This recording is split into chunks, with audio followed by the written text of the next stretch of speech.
कल्पना कीजिए कि आप एक रात अपने घर की छत पर बैठकर ऊपर सितारों से भरे आसमान को देख रहे हैं। विज्ञान आपको बता सकता है कि वे सितारे हमसे कितने प्रकाश वर्ष दूर हैं, वे किस गैस के बने हैं और उनकी उम्र कितनी है। लेकिन जैसे ही आप उन चमकते हुए बिंदुओं को देखते हैं, आपके मन में एक ऐसा सवाल आता है जिसका जवाब किसी टेलीस्कोप या गणित के पास नहीं है। सवाल यह है कि यह सब कुछ अस्तित्व में क्यों है? क्या इस दिखने वाली दुनिया के पीछे कोई ऐसी हकीकत है जिसे हम छू नहीं सकते लेकिन महसूस कर सकते हैं? दोस्तों, यहीं से शुरू होती है मेटाफिजिक्स यानी कि तत्व मीमांसा की यात्रा। आज हम उस विषय की गहराई में उतर रहे हैं जिसे दर्शन शास्त्र की जननी कहा जाता है।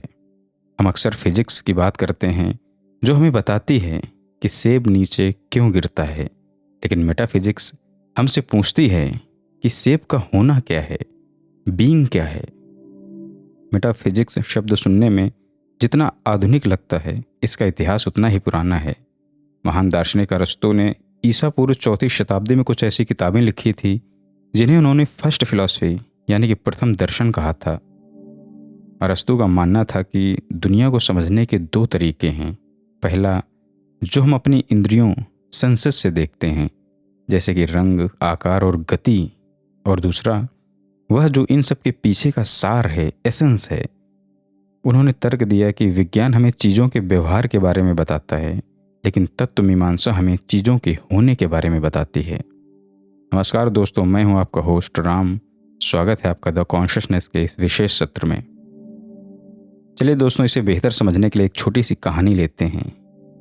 सोचिए, एक व्यक्ति है जिसने जन्म से ही नीले रंग का चश्मा पहना हुआ है।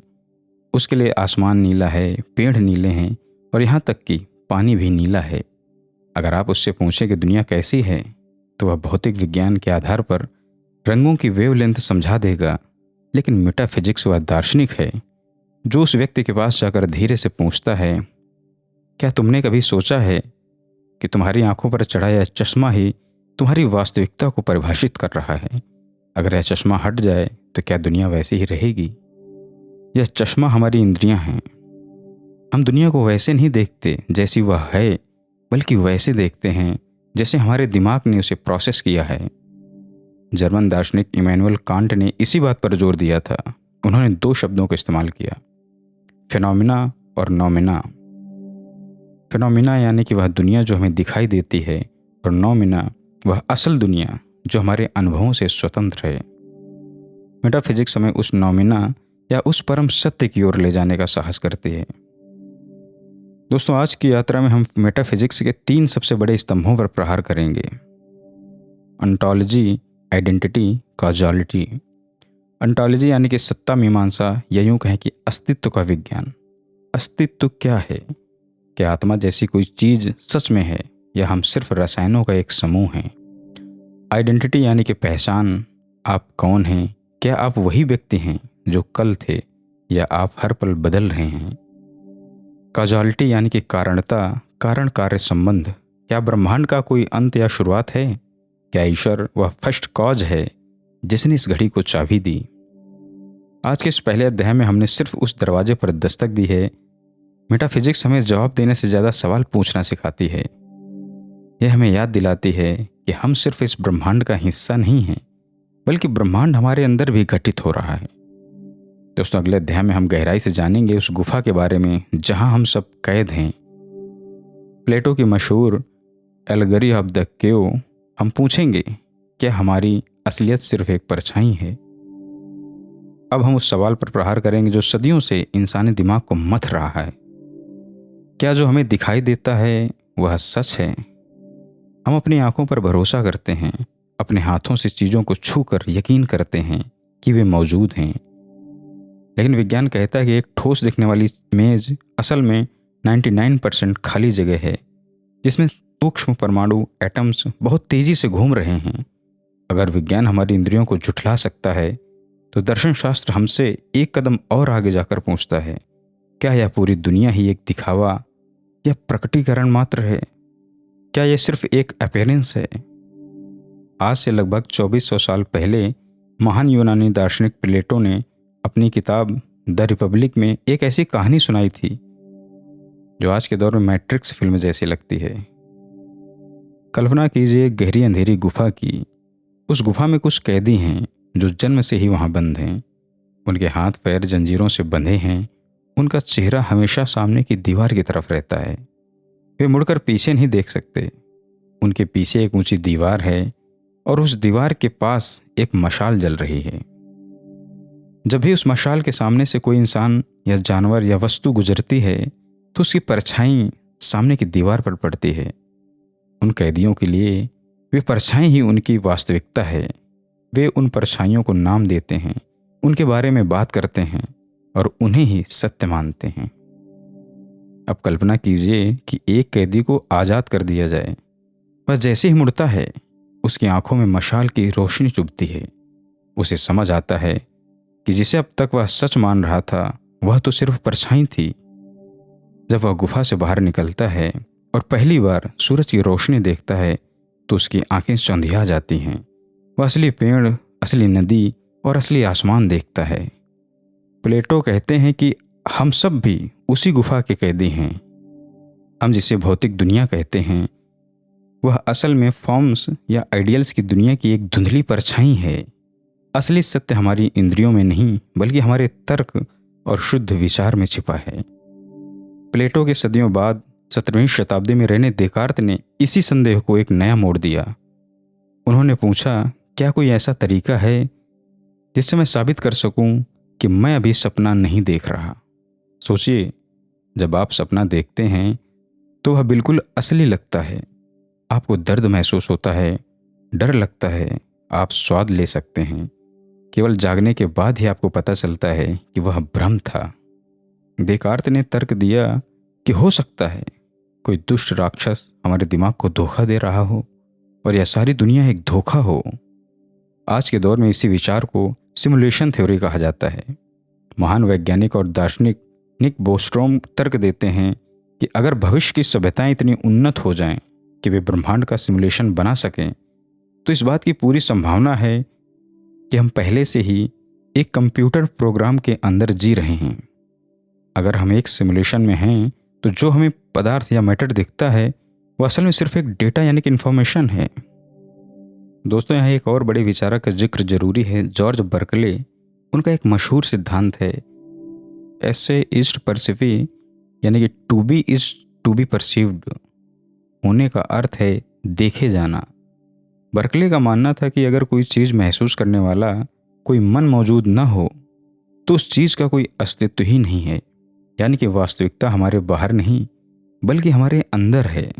तो सवाल यह है, क्या आप उस कैदी की तरह गुफा से बाहर निकलने की हिम्मत रखते हैं? क्या आप अपनी धारणाओं के चश्मे उतार कर उस परम प्रकाश को देखने के लिए तैयार हैं? सच्चाई शायद कड़वी हो सकती है लेकिन वह हमें आज़ाद करती है।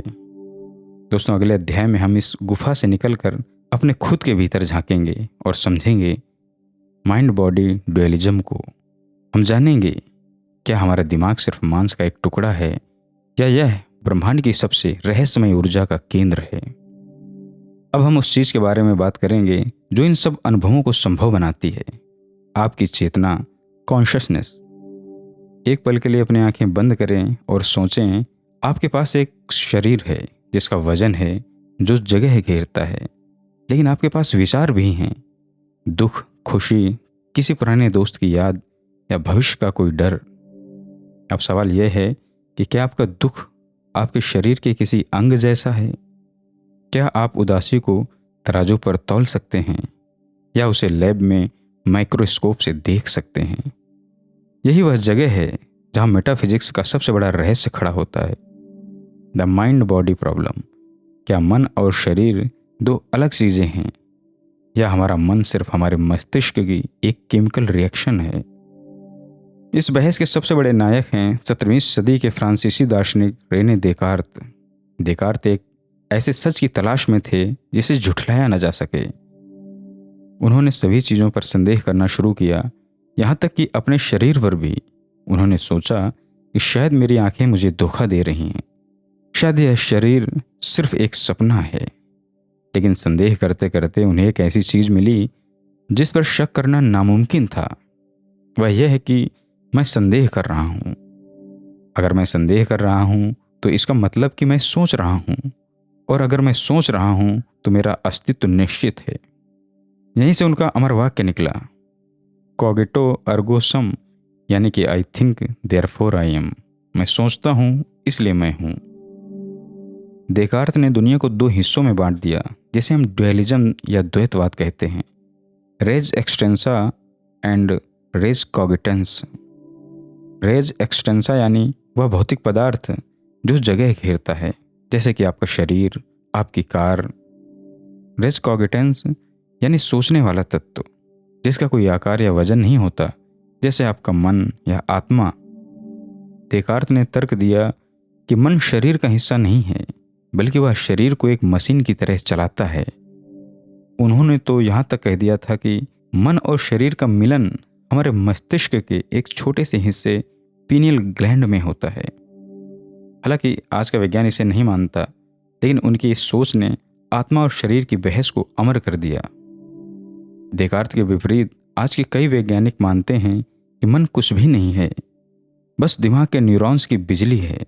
इसे मटेरियलिज्म यानी कि भौतिकवाद कहा जाता है। लेकिन यहाँ एक बड़ी समस्या आती है, जिसे दार्शनिक डेविड चाल्मर्स ने the hard problems of consciousness कहा है।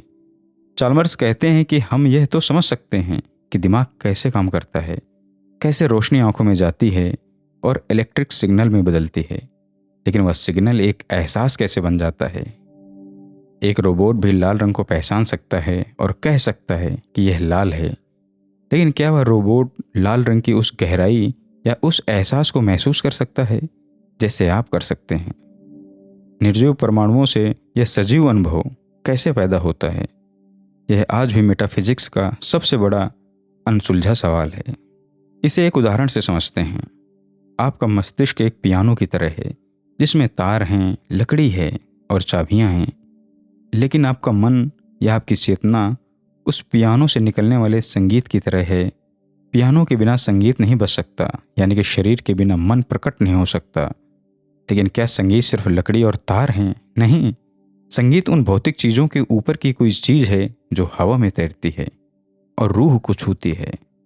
भौतिकवादी कहते हैं कि पियानो ही सब कुछ है, जबकि मेटाफिजिक्स कहती है कि संगीत ही वह असलियत है जिसके लिए पियानो बनाया गया है। तो क्या आप सिर्फ एक जैविक मशीन हैं, या आप उस संगीत की तरह कुछ दिव्य और निराकार हैं?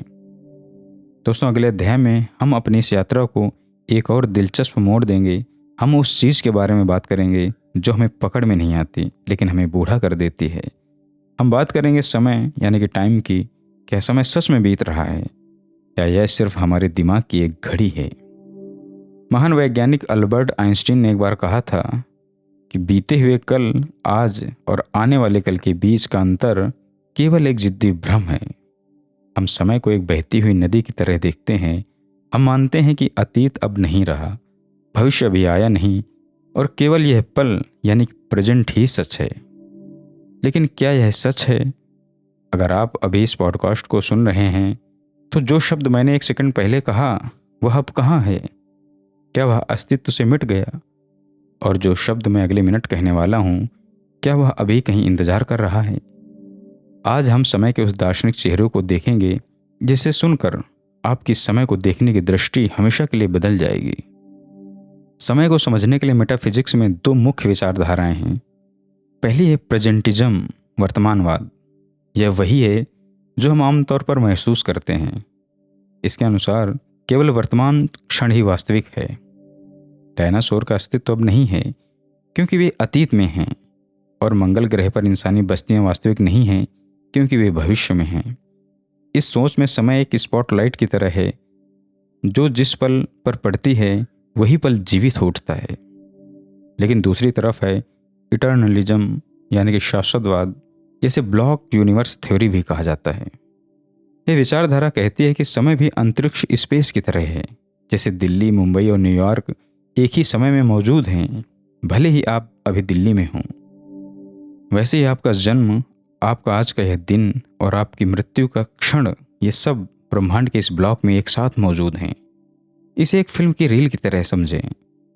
जब आप फिल्म देखते हैं तो आपको लगता है कि कहानी अभी घट रही है, लेकिन प्रोजेक्टर के बाहर फिल्म की पूरी रील शुरुआत से अंत तक पहले से ही मौजूद है। शाश्वतवाद के अनुसार अतीत कभी मरता नहीं और भविष्य पहले से ही मौजूद है। 4वीं शताब्दी के महान विचारक सेंट ऑगस्टीन ने समय के बारे में एक बहुत गहरी बात कही थी। उन्होंने कहा कि अगर मुझसे कोई न पूछे तो मैं जानता हूं कि समय क्या है, लेकिन अगर मैं किसी पूछने वाले को समझाना चाहूं तो मुझे कुछ नहीं पता। ऑगस्टीन ने एक बड़ा मनोवैज्ञानिक सवाल उठाया। उन्होंने कहा कि अतीत अब मौजूद नहीं है और भविष्य अभी मौजूद नहीं है, तो फिर वर्तमान क्या है? वर्तमान तो एक बिंदु की तरह है जिसकी अपनी कोई लंबाई नहीं है। जैसे ही आप अभी कहते हैं वह बीता हुआ कल बन जाता है। तो क्या समय केवल हमारे मन की एक रचना है? क्या हम समय को इसलिए महसूस करते हैं क्योंकि हमारे पास यादें, मेमोरी हैं? अगर हमारी याददाश्त मिटा दी जाए तो क्या हमारे लिए समय का कोई अस्तित्व रहेगा? प्रसिद्ध दार्शनिक इमैनुअल कांट ने तर्क दिया कि समय बाहरी दुनिया में मौजूद कोई चीज नहीं है, बल्कि यह हमारे दिमाग का एक फ्रेमवर्क है। जैसे हम चश्मा पहनकर दुनिया को देखते हैं, वैसे ही हमारा दिमाग घटनाओं को समय की कतार में लगाकर ही समझ सकता है। समय की इस रहस्यमय प्रकृति को समझने के लिए एक उदाहरण लेते हैं। जब आप रात में किसी दूर के सितारे को देखते हैं तो आप असल में उसे अभी नहीं देख रहे होते। आप उस रोशनी को देख रहे होते हैं जो वहां से लाखों साल पहले चली थी। वह सितारा शायद अब खत्म भी हो चुका हो, लेकिन आपकी आंखों के लिए वह अभी मौजूद है। यह साबित करता है कि ब्रह्मांड में कोई एक वर्तमान क्षण नहीं है, हर किसी का अभी अलग हो सकता है। तो क्या हम समय के कैदी हैं या समय के रचयिता? क्या हम उस फिल्म के किरदारों की तरह हैं जो अपनी रील से बंधे हैं, या हम उस रील को देखने वाले दर्शक? समय की यह पहेली हमें सीधे हमारे अगले सवाल की ओर ले जाती है। अगर समय एक ब्लॉक है और सब कुछ पहले से वहां मौजूद है, तो मैं कौन हूं जो इस समय में यात्रा कर रहा हूं? अगले अध्याय में हम बात करेंगे पहचान की, आइडेंटिटी की। क्या आप वही व्यक्ति हैं जो कल थे? दोस्तों, एक पुराने एल्बम को खोलिए और अपने बचपन की तस्वीर देखिए।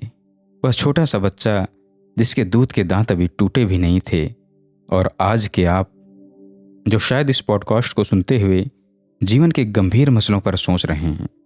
अगर हम वैज्ञानिक नजरिए से देखें तो आपके शरीर की लगभग हर कोशिका, सेल हर 7 से 10 साल में पूरी तरह बदल जाती है। आपकी हड्डियां, आपकी त्वचा, यहाँ तक कि आपके अंगों के ऊतक, टिश्यू भी अब वे नहीं रहे जो बचपन में थे। आपकी सोच बदल गई, आपकी पसंद बदल गई, आपकी यादें भी धुंधली हो गईं। फिर भी आप बड़े विश्वास के साथ उस फोटो की तरफ इशारा करके कहते हैं, यह मैं हूं। लेकिन मेटाफिजिक्स आपसे पूछता है, वह मैं क्या है जो बदलाव के इस तूफान के बीच भी स्थिर बना हुआ है? क्या वह कोई आत्मा है, कोई सॉफ्टवेयर है, या सिर्फ एक कहानी जो दिमाग खुद को सुना रहा है? दोस्तों, इस गुत्थी को समझने के लिए दर्शन शास्त्र की सबसे प्रसिद्ध पहेली का सहारा लेते हैं, द शिप ऑफ थीसियस। प्राचीन यूनान की एक कहानी है।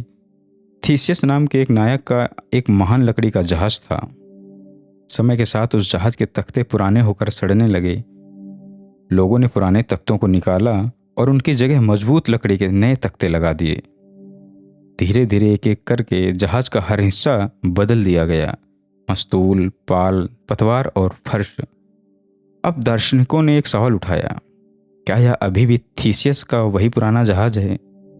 अगर आप कहते हैं हाँ, तो सोचिए, अगर हम उन पुराने सड़े हुए तख्तों को इकट्ठा करते और उनसे एक नया जहाज खड़ा कर देते, तो असली जहाज कौन सा होता? वह जिसमें नए पुर्जे लगे हैं, या वह जो पुरानी लकड़ी से बना है? हम इंसान भी इसी जहाज की तरह हैं। हमारे अंग बदलते रहते हैं, हमारी यादें मिटती हैं और जुड़ती रहती हैं। तो फिर वह निरंतरता, कॉन्टिन्यूटी कहाँ है? 17वीं सदी के दार्शनिक जॉन लॉक ने इसका एक बहुत ही दिलचस्प जवाब दिया। उन्होंने कहा कि आपकी पहचान आपके शरीर में नहीं, बल्कि आपकी चेतना और यादों में है। अगर आज एक राजकुमार की आत्मा और यादें एक मोची के शरीर में डाल दी जाएं, तो वह व्यक्ति शरीर से मोची होगा, लेकिन अपनी पहचान में वह राजकुमार ही रहेगा। लॉक के अनुसार जहां तक आपकी यादें पीछे जाती हैं, वहां तक आपकी पहचान है। लेकिन 18वीं सदी के स्कॉटिश दार्शनिक डेविड ह्यूम ने इस बात को पूरी तरह खारिज कर दिया। ह्यूम एक उग्र संशयवादी थे। उन्होंने कहा, जब मैं अपने भीतर मैं को ढूंढने की कोशिश करता हूँ तो मुझे सिर्फ अलग अलग भावनाएं मिलती हैं। कभी गर्मी, कभी ठंड, कभी प्यार और कभी गुस्सा। मुझे कभी भी कोई ऐसी चीज नहीं मिली जिसे मैं स्व यानी कि सेल्फ कह सकूं। ह्यूम के अनुसार मैं जैसी कोई स्थिर चीज है ही नहीं। हम बस विचारों और धारणाओं का एक बंडल हैं जो बहुत तेजी से बदल रहे हैं। जैसे एक फिल्म की रील में अलग अलग फोटो होते हैं, लेकिन तेजी से चलने पर वे एक निरंतर फिल्म की तरह दिखते हैं। मेटाफिजिक्स की पश्चिमी बहस का एक बहुत गहरा सिरा भारतीय दर्शन में भी मिलता है। महात्मा बुद्ध ने अनत्ता या अनात्म का सिद्धांत दिया। उन्होंने कहा कि यह मानना ही हमारे दुखों का कारण है कि मैं कोई स्थायी चीज हूं। बुद्ध ने रथ का उदाहरण दिया था। अगर आप रथ के पहिए निकाल दें, धुरी हटा दें, झंडा उतार दें, तो रथ कहाँ बचेगा? रथ सिर्फ उन पहियों के एक खास क्रम में होने का नाम है। वैसे ही इंसान 5 स्कंधों रूप, वेदना, संज्ञा, संस्कार और विज्ञान का एक अस्थायी मेल है। जब हम इस मैं के अहंकार को छोड़ देते हैं तभी हम ब्रह्मांड की विशालता से जुड़ पाते हैं। सोचिए, आपने अभी इस पॉडकास्ट को सुनने का फैसला किया। आपको लगा होगा कि यह आपका एक स्वतंत्र चुनाव था, लेकिन मेटाफिजिक्स आपसे पूछता है, क्या यह वाकई आपकी मर्जी थी? या आज सुबह आपने जो कॉफ़ी पी, जो नींद ली और जिन परिस्थितियों में आप पले बढ़े, उन सब ने मिलकर आपके दिमाग में एक ऐसी स्थिति पैदा की कि आपके पास इस प्ले बटन को दबाने के अलावा कोई और रास्ता ही नहीं था। दर्शन शास्त्र की दुनिया में इसे डिटर्मिनिज्म यानी कि नियतवाद कहते हैं। इसका सीधा सा सिद्धांत है कि हर प्रभाव का एक कारण होता है। अगर ब्रह्मांड के हर परमाणु की गति भौतिकी के नियमों से तय होती है, तो क्या हमारे मस्तिष्क के परमाणु इन नियमों से आज़ाद हो सकते हैं? 18वीं सदी के एक महान फ्रांसीसी गणितज्ञ और दार्शनिक पियरे साइमन लाप्लास ने एक बहुत ही खौफनाक लेकिन दिलचस्प विचार रखा था। उन्होंने कहा, यदि कोई ऐसी बुद्धिमान सत्ता हो जिसे ब्रह्मांड के हर परमाणु की स्थिति और उसकी गति का पता हो, तो वह गणित की मदद से पूरे भविष्य की भविष्यवाणी कर सकता है। उनके अनुसार जैसे एक पत्थर को हवा में फेंकने पर उसकी गिरने की जगह पहले से तय होती है, वैसे इतिहास की हर जंग, आपका हर विचार और आपकी हर सांस ब्रह्मांड की शुरुआत यानी कि बिग बैंग के समय से ही तय हो गई थी। लाप्लास के लिए इत्तेफाक जैसा कुछ नहीं था, बस हमारी जानकारी की कमी थी। अगर लाप्लास सही है तो स्वतंत्र इच्छा या फ्री विल सिर्फ एक बहुत ही सुंदर भ्रम है। हम बस एक विशाल ब्रह्मांडीय घड़ी के पुर्जे हैं जो अपनी बारी आने पर घूम रहे हैं। लेकिन अगर सब कुछ पहले से तय है तो नैतिकता या एथिक्स का क्या होगा? अगर कोई व्यक्ति अपराध करता है और वह कहता है कि यह तो नियति थी, मैं कुछ नहीं कर सकता था, तो क्या हम उसे सजा दे सकते हैं? महान दार्शनिक इमैनुअल कांट ने यहाँ एक बहुत मजबूत तर्क दिया। उन्होंने कहा कि भले ही विज्ञान की दुनिया कारण और प्रभाव से बंधी हो, लेकिन इंसान के अंदर एक मोरल लॉ होता है। कांट के अनुसार होना चाहिए और शब्द इस बात का प्रमाण है कि हमारे पास चुनने की शक्ति है। अगर हमारे पास चुनाव की आज़ादी नहीं होती तो सही और गलत के बीच फर्क करने का कोई मतलब ही नहीं रह जाता। यहाँ आधुनिक विज्ञान का क्वांटम मैकेनिक्स भी हमें एक उम्मीद देता है। सब एटॉमिक लेवल पर चीज़ें तय नहीं होती, बल्कि संभावनाओं पर आधारित होती हैं। दार्शनिक तर्क देते हैं कि शायद इसी अनिश्चितता के बीच कहीं हमारी फ्री विल सांस लेती है। इसे एक उदाहरण से समझते हैं। कल्पना कीजिए कि जीवन शतरंज के खेल की तरह है। शतरंज के नियम तय हैं, बोर्ड की सीमाएं तय हैं, मोहरों की चालें भी तय हैं। यह नियत यानी कि डिटर्मिनिज्म है, लेकिन उन नियमों के भीतर अगली चाल कौन सी चलनी है यह खिलाड़ी यानी कि आपकी चेतना तय करती है। परिस्थितियां आपको विकल्प देती हैं, लेकिन चुनाव आपका होता है। दार्शनिक जीन पॉल सार्त्र ने कहा था कि इंसान आज़ाद रहने के लिए अभिशप्त है। Man is condemned to be free, यानी हम अपनी परिस्थितियों को नहीं चुन सकते, लेकिन उन पर अपनी प्रतिक्रिया रिएक्शन जरूर चुन सकते हैं। तो क्या आप अपनी कहानी के लेखक हैं या सिर्फ एक किरदार जिसकी लाइनें पहले से लिखी जा चुकी हैं? यही कारण और प्रभाव की कड़ी हमें एक और बड़े सवाल की ओर ले जाती है। अगर हर चीज़ का एक कारण है, तो इस पूरी श्रृंखला का पहला कारण, द फर्स्ट कॉज, क्या था? इस घड़ी को बनाने वाला और इसमें चाबी भरने वाला कौन है? अगले अध्याय में हम बात करेंगे ईश्वर के विचार, द कॉन्सेप्ट ऑफ गॉड की, लेकिन हम उसे धर्म के चश्मे से नहीं बल्कि तर्क और अस्तित्व के नजरिए से देखेंगे। दोस्तों, अब एक पल के लिए पीछे मुड़कर देखिए। आपके होने का कारण आपके माता पिता हैं और उनके होने का कारण उनके पूर्वज। अगर और पीछे जाएं तो पृथ्वी का जन्म, उससे भी पीछे बिग बैंग। लेकिन तर्क का एक साधारण नियम कहता है यह सिलसिला अनंत तक पीछे नहीं जा सकता, कहीं ना कहीं तो शुरुआत होनी ही चाहिए। यहीं पर मेटाफिजिक्स में गॉड या द ऑब्सोल्यूट का प्रवेश होता है। दोस्तों, लेकिन यहाँ पर एक बात समझना जरूरी है कि यहाँ हम उस तथाकथित ईश्वर की बात नहीं कर रहे जो बादलों के ऊपर बैठकर सजा देता है, बल्कि हम उस परम तत्व की बात कर रहे हैं जो इस पूरे अस्तित्व का आधार है। क्या इस जटिल ब्रह्मांड के पीछे कोई मस्तिष्क है या यह सब बस एक भव्य इत्तेफाक है? महान दार्शनिक अरस्तु ने ईश्वर को समझने के लिए एक बहुत ही तार्किक रास्ता चुना। उन्होंने इसे नाम दिया द अनमूव्ड मूवर या अचल प्रेरक। अरस्तु ने तर्क दिया कि दुनिया में हर चीज गति में है और हर गति का कोई न कोई कारण है। जैसे एक गेंद दूसरी गेंद को धक्का देती है, लेकिन अगर हम इस कड़ी को पीछे ले जाएं तो हमें एक ऐसे शुरुआती बिंदु पर पहुंचना होगा जो खुद तो नहीं हिलता, लेकिन बाकी सब कुछ उसकी वजह से हिलना शुरू हुआ।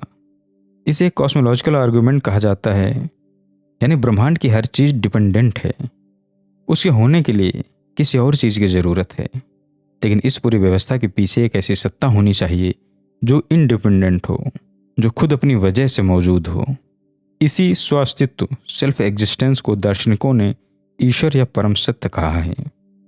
18वीं सदी के दार्शनिक विलियम पैली ने एक बहुत प्रसिद्ध उदाहरण दिया था। कल्पना कीजिए कि आप एक सुनसान रेगिस्तान में चल रहे हैं और आपको जमीन पर गिरी हुई एक घड़ी मिलती है। आप उसे उठाकर देखते हैं, उसमें गियर्स हैं, स्प्रिंग्स हैं और सुइयां हैं जो बिल्कुल सटीक समय बताती हैं। क्या आप कभी यह मानेंगे कि हवा, पानी और रेत के अचानक मिलने से यह घड़ी खुद ब खुद बन गई? कभी नहीं। आप तुरंत समझ जाएंगे इस जटिल मशीन के पीछे एक घड़ी बनाने वाला जरूर है। पहली का कहना था कि हमारा ब्रह्मांड उस घड़ी से करोड़ों गुना ज्यादा जटिल है। आंखों की बनावट, तारों की दूरी और जीवन का यह गणितीय संतुलन, क्या यह सब बिना किसी इंटेलिजेंट डिजाइनर के संभव है? आधुनिक विज्ञान में इसे फाइन ट्यूनिंग कहा जाता है। अगर बिग बैंग के समय गुरुत्वाकर्षण की शक्ति थोड़ी सी भी कम या ज्यादा होती तो ना सितारे बनते और ना ही हम। क्या यह सटीक संतुलन सिर्फ एक लकी ड्रॉ है या इसके पीछे कोई परम चेतना का हाथ है? लेकिन यहाँ एक और नजरिया भी है। 17वीं सदी के दार्शनिक बरूच स्पिनोजा और भारतीय वेदांत दर्शन एक बहुत ही अलग बात कहते हैं। वे कहते हैं कि ईश्वर दुनिया से अलग कोई व्यक्ति नहीं है जो उसे बाहर से चला रहा है, बल्कि ईश्वर और प्रकृति एक ही हैं। स्पिनोजा के अनुसार ब्रह्मांड ही ईश्वर है।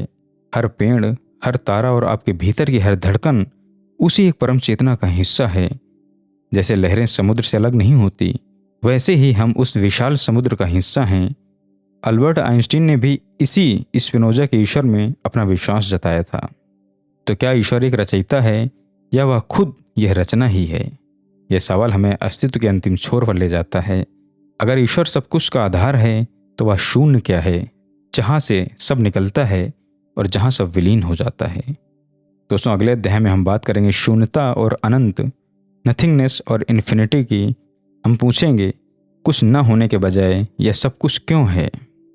20वीं सदी के महान जर्मन दार्शनिक मार्टिन हाइडेगर ने एक सवाल पूछा था जिसे दर्शन शास्त्र का सबसे गहरा सवाल माना जाता है कि why is there something rather than nothing, यानी कि कुछ न होने के बजाय यह सब कुछ क्यों है? जरा सोचिए, ब्रह्मांड का न होना ज्यादा आसान और तर्कसंगत लगता है। न तारे होते, न पृथ्वी, न आप और न मैं, पूरी तरह से सन्नाटा और खालीपन। लेकिन ऐसा नहीं है। यहाँ रंग हैं, आवाजें हैं, जीवन है और सबसे बड़ी बात आपकी चेतना है जो इस सब को महसूस कर रही है। आखिर क्यों? क्या शून्य, नथिंगनेस से कुछ निकल सकता है या शून्य भी अपने आप में एक चीज है? इंसानी दिमाग शून्य की कल्पना करने से डरता है। जब हम मौत के बाद के सन्नाटे या ब्रह्मांड के जन्म से पहले के अंधेरे के बारे में सोचते हैं तो हमें घबराहट होती है।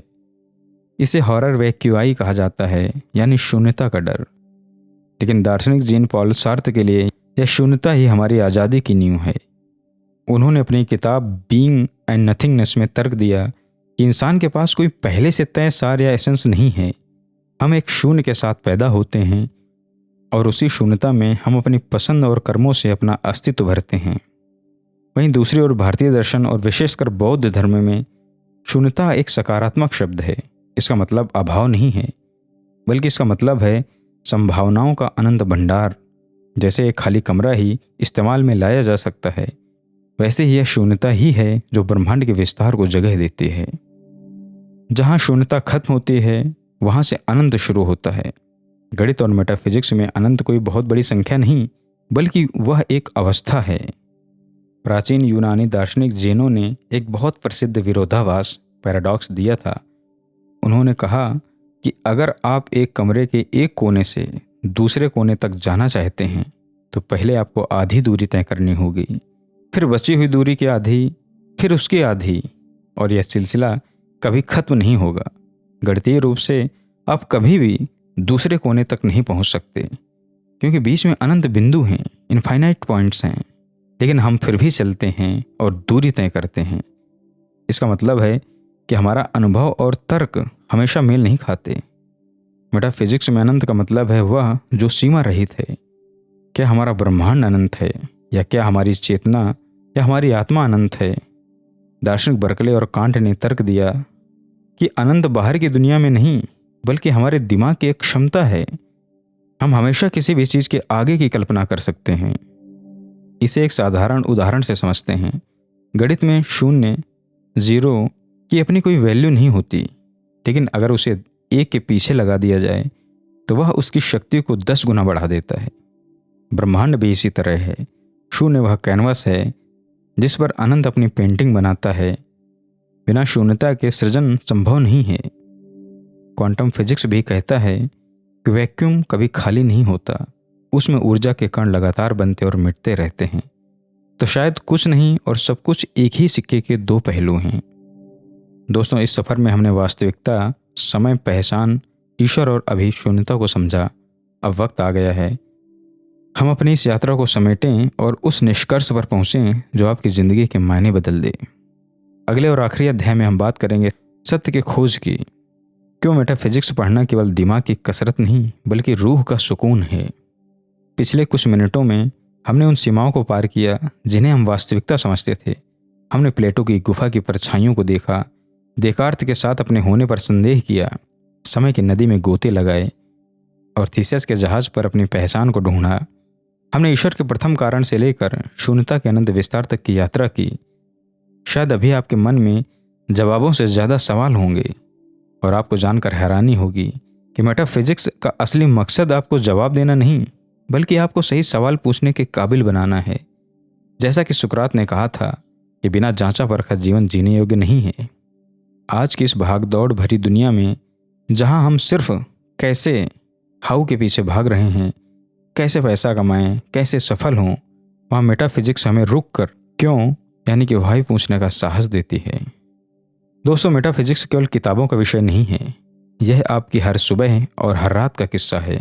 जब आप किसी अपने को खोते हैं और पूछते हैं कि वह अब कहाँ है, तो आप मेटाफिजिक्स कर रहे होते हैं। जब आप अपनी ज़िंदगी का कोई बड़ा फैसला लेते हैं और सोचते हैं क्या यह मेरी मर्जी है या नियति, तो आप तत्वमीमांसा के गहरे समंदर में गोते लगा रहे होते हैं। इस विषय को समझने का सबसे बड़ा लाभ यह है कि यह हमारे अहंकार, ईगो को कम करता है। जब हमें पता चलता है कि हमारी पहचान स्थिर नहीं है, कि समय एक भ्रम हो सकता है और यह ब्रह्मांड हमारी कल्पना से कहीं ज़्यादा विशाल और रहस्यमयी है, तो हमारी छोटी छोटी परेशानियां और नफरतें बहुनी लगने लगती हैं। हम उस परम चेतना का हिस्सा महसूस करने लगते हैं जिसका जिक्र हमने द कॉन्शियसनेस के हर अध्याय में किया है। महान वैज्ञानिक अल्बर्ट आइंस्टीन ने कहा था कि जो इंसान रहस्य के सामने विस्मय से नहीं भर सकता, वह उस बुझी हुई मोमबत्ती की तरह है जिसकी आंखें तो हैं पर रोशनी नहीं। मेटाफिजिक्स आपकी उस विस्मय की भावना को जगाती है। यह आपको बताती है कि आप सिर्फ मांस और हड्डियों का एक पुतला नहीं हैं, बल्कि आप वह दृष्टा हैं जिसके बिना इस ब्रह्मांड का कोई अर्थ ही नहीं होता। आप इस महान ब्रह्मांडीय नाटक के न केवल एक किरदार हैं, बल्कि इसके सह रचयिता भी हैं। तो अगली बार जब आप रात के सन्नाटे में आसमान को देखें, तो सिर्फ सितारों को मत देखिएगा, उस देखने वाले को देखिएगा जो आपके भीतर बैठकर इस अनंतता को निहार रहा है, वही आपकी असलियत है, वही आपका सत्य है। सत्य की यह खोज कभी खत्म नहीं होती, यह तो बस एक नया मोड़ लेती है। दोस्तों, द कॉन्शियसनेस के इस विशेष सत्र का हिस्सा बनने के लिए आपका हृदय से धन्यवाद। हमारे साथ इस यात्रा पर बने रहने के लिए इस चैनल को सब्सक्राइब करें और अपने विचारों को हमारे साथ साझा करें, क्योंकि आपकी सोच ही आपकी दुनिया की रचना करती है। दोस्तों, आज का सफ़र बस यहीं तक। फिर मुलाकात होगी चेतना की एक नई यात्रा में, किसी एक नए विषय के रूप में। सचेत रहिए, जागरूक रहिए।